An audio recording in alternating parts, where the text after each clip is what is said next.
Welcome back. Africa has been built upon colonial empires. Southern Africa has been one of the rich colonial empires, and one of those aspects of the wealth has been about the big industrial farms, the big vineyards, the large wheat fields, the large maize fields. And when we start to look at the Africa that is evolving now in the redistribution of the land, if we look at Zimbabwe in the Robert Mugabe era, we end up seeing very wealthy white farmers with big tracts of land losing their land, fleeing from the land because of the violence, because of the poverty. And as a result, Zimbabwe has collapsed and has gotten into tremendous economic trouble and hardship. South Africa is facing a similar challenge in terms of land rights. And the question comes down to, when you've been for 3 generations or 4 generations, 5 generations farming a piece of land, using cheap labor, where are human rights in this equation? Should what happened in Zimbabwe, land be nationalized and becomes extremely controversial? Or should there be another method that is being found that can be a win-win situation? This is a very sensitive and a very difficult challenge of how you divide up this aspect of wealth. One of the ideas that we may want to think about, and I'm not sure if it's workable or not, but let's run with this concept for a few moments.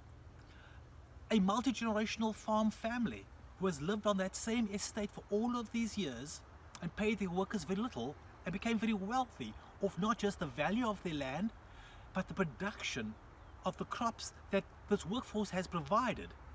Now, how do we redistribute some of that wealth? The markets are changing. We're dealing with COVID-19. Food production is slowing down. Food production has stopped. Let's get creative and think possibly if the farmer is no longer looked himself upon as a farmer with a big tract of land, and especially these farms where there are land claims against those farms, and now the farm can't be sold because the new buyer is afraid that somebody may come and try and claim that piece of land. So the existing farmer who's on the land, instead of thinking of just being a farmer, start to think of themselves as being an educator, a transfer of knowledge and hence a transfer of wealth. And the workers, instead of just being workers, start to think of themselves as entrepreneurs.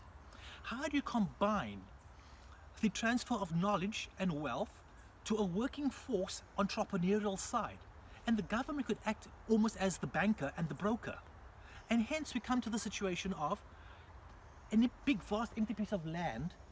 The farmer is not working that land, so why not train the workers to actually run that as mini farms, small land plots, small land holdings, and transfer the knowledge of how to do effective farming. And because the land has not produced anything in recent times on that particular type of farm, what now gets grown gets split as a 50-50 between the landowner and the former worker / entrepreneur.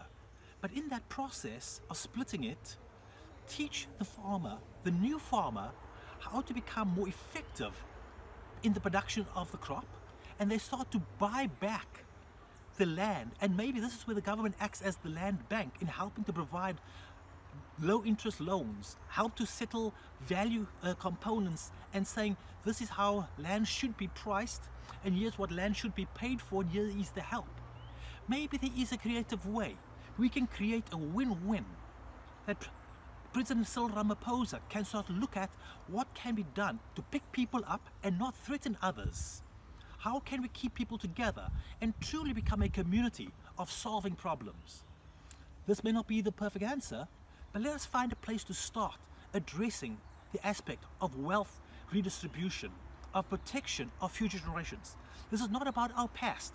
This is about your tomorrow, our tomorrow.